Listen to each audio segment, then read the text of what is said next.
смотрите программу «Актуальное интервью», в студии Надежда Саханская. Здравствуйте. С появлением программы формирования комфортной городской среды создание региональных центров компетенций в стране стало объективной необходимостью. В каждом регионе они существуют в разных формах. В республике центр создан в структуре целевого фонда будущих поколений Якутии, и именно это позволяет в полной мере реализовывать поставленные задачи. О формировании комфортной городской среды мы сегодня поговорим с гостьей студии Ириной Маркиной, архитектором, руководителем Центра компетенций по вопросам городской среды «Лето Якутия». Ирина Афанасьевна, здравствуйте. Добрый день. Центр компетенции «Лето Якутия» 1 февраля отметил свое 5-летие. Позвольте поздравить с таким небольшим юбилеем. Как появился Центр компетенции? Какие задачи ставила команда перед стартом?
Да, действительно, с появлением программы формирования комфортной городской среды в каждом регионе открылись такие региональные центры, которые бы стали таким объединяющим звеном, и они бы координировали работу муниципальных команд, архитекторов, проектировщиков и объединяли бы жителей и сообщества. Наш центр компетенции был создан как раз-таки в структуре целевого фонда будущих поколений. Благодаря пожертвованию акционерной компании «Алроса» у нас есть финансовая поддержка, и мы можем помогать нашим муниципалитетам как раз-таки в части реализации этой программы и в целом по повышению индекса качества городской среды. А если мы говорим о реализации национального проекта у нас в регионе, то какими итогами можно похвалиться? Национальный проект «Жилье. Городская среда», в частности, программа наша федеральная, наша региональная программа формирования современной городской среды. Итогом этой работы стало за 5 лет создание, то есть реализация 379 общественных пространств у нас появилось, мини-парков и дворовых территорий. Это еще не все. Мы участвуем во всероссийском конкурсе создания лучших проектов создания комфортной городской среды в малых городах и исторических поселениях. Каждый год помогаем нашим муниципалитетам подготавливать, конкурсные заявки. И у Якутии уже 21 победа, привлечено более 1,5 миллиарда рублей на реализацию данных проектов. В прошлом году мы участвовали в таком интересном конкурсе. Минстрой России впервые объявил такой конкурс для Дальневосточного федерального округа. Конкурс прошел 2 этапа, и у нас уже 10 побед. В первом этапе мы подготовили очень большое количество конкурсных заявок, а именно 11. Из них 5 проектов у нас выиграло по 50 миллионов. Это пешеходная зона в городе Ленске, набережная в селе Барагонцы, пешеходный бульвар Шамшина в поселке Жатай и площадь Победы в Бердигистяхе. Также 100 миллионов выиграл сквер имени Барахова в Верхневилюйске. Также был еще второй этап дальневосточного конкурса. Здесь также у нас было подано рекордное количество заявок, именно 14. Из них 5 проектов стали победителями. Это село Майя с площадью Кей Артега «Путь к победе», 50 миллионов они выиграли. Проект площади Победы в городе Среднеколымске выиграл 100 миллионов, и по 150 миллионов рублей выиграли город Вилюйск, набережная Поющие пески, и городские парки в городе Нерюнгри и Мирном. Также в этом году нам предстоит реализовать 33 общественных пространства и 14 дворовых территорий. Самое главное, что в стороне не остаются районы. Я имею в виду, не только все проекты сосредоточены в столице региона. Да, конечно. Благодаря этому конкурсу дальневосточно впервые могли участвовать села с населением от 5000 человек.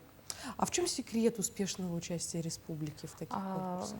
Секрет, наверное, заключается как раз-таки любви к родному месту.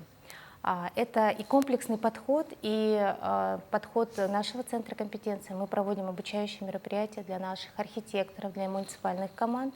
Так вот, архитекторы в 2021 году прошли обучающий курс, который мы организовали совместно с Московской архитектурной школой «Марш», которые нам провели как раз-таки курс, обучающий методологии проектирования современных общественных пространств, где наши местные архитекторы, уже выбирая территории, откуда они родом, с любовью и скрупулезностью проработали эти конкурсные заявки. Например, в прошлом году «Поющие пески», набережная в городе Вилюйске, набрали самое большое количество баллов.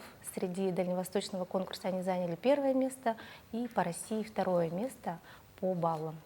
Так ведь и набережные, и скверы, о которых вы говорите, появляются не просто так. Это ведь мнение народа коллективное. А как сделать так, чтобы пространства были интересны жителям, чтобы за них голосовали? Однозначно здесь участвуют жители. Мы перед тем, как проектировать, мы привлекаем большое количество населения активных, да, сообщества. И в целом, прорабатывая конкурсные заявки, мы закладываем туда уже будущие сценарии использования, наполнения. Также мы проводим фестиваль современного искусства «Лето Якутия», который направлен на улучшение среды вокруг наших общественных пространств. Кроме этого, проводим еще обучающие мероприятия такого просветительского характера. Это в прошлом году мы провели фестиваль «Айге». В этом году, вот совсем недавно, у нас завершился форум, архитектурно-строительный форум, где у нас также прошли выставки поставщиков, выставки лучших проектов, в которых участвовали студенты, архитекторы, дизайнеры, провели деловую площадку с обучающими мероприятиями, семинарами с привлечением экспертов. В 2022 году мы впервые организовали первую премию республиканскую в сфере архитектуры и дизайна АИГ, которую в этом году, в декабре, мы проведем уже вторую и определим лучшие реализованные проекты в нашей республике. Ирина Афанасьевна, а разработка мастер-планов – это ведь также одно из главных направлений работы Центра компетенций? Да, действительно, мы работаем в этом направлении уже с 2020 года. Мы впервые разработали такие, скажем, экспериментальные проекты разработки мастер-планов арктических поселков. Это был поселок Чукурдах и Тикси. А в 2021 году у нас стартовал открытый конкурс по разработке мастер-плана города Якутска. В 2022 у нас завершилась разработка Нерюнгри мастер-плана. И эти два мастер-плана сейчас получили федеральную поддержку президента страны. Кроме того, мы не забываем про малые города. У нас уже разработано 12 мастер-планов. Это мастер-планы городов Алек, Минск, Ленск, Алдан, Тамот. А сейчас на стадии завершения разработки мастер-планов Вилюйска, города Нюрбы, села Сунтар и поселка Нижний Бестях. А главным что стало в работе за последние 5 лет? За последние 5 лет изменения именно в повышении статуса архитектора, это и запрос на качественную архитектуру. То есть каждый муниципалитет теперь настроен на то, чтобы у себя в районе был свой главный архитектор, чтобы были проработаны качественно проекты. Кроме этого, наверное, понимание глав, да, о том, что все-таки городская среда, сельская среда — это тоже те приоритетные задачи, по которым они должны работать, и это быстрые победы, которые уже через год-два видны. То есть это показатель их работы. А какие планы сейчас вы ставите перед собой на ближайшее время? В данное время мы ставим такие задачи приоритетные и амбициозные проекты как раз-таки по реализации разработанных мастер-планов. Мастер-планы разработаны, а теперь их нужно воплощать в жизнь. Это и общественные пространства, и социальные объекты капитального строительства, по которым мы хотим как раз-таки взять направление разработки предпроектных работ на стадии эскиза, когда будут проработаны и архитектурно-градостроительные решения, и планировочные решения, вплоть до интерьерных решений и благоустройства. Ну что ж, самое главное начать, пожалуй, самый сложный этап уже позади. Я благодарю вас, Ирина Афанасьевна, что вы нашли для нас время, ответили на вопросы. Приходите к нам еще. Спасибо. Всего доброго. Напомню, вы смотрели актуальное интервью. До встречи в эфире.